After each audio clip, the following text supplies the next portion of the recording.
The healthcare management field gives you a way to help people sort of indirectly, but you're still on the front line depending on what you do. I was able to have 2 internships at my time here at Stevenson. The first one I worked at MedChi on the EQIP program. It helped onboard practitioners who weren't in the EQIP system.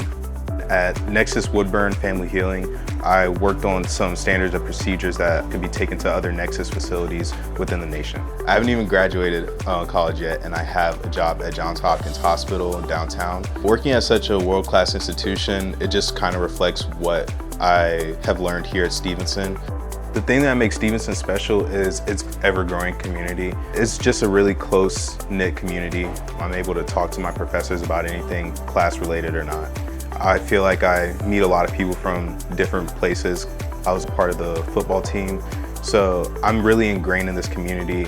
As I enter into this profession, the thing I'd hope to bring into it is my communication and just unity among others, being able to bridge the gap between patients, nurses, and physicians, not only in the physical aspect, but in the financial aspect as well.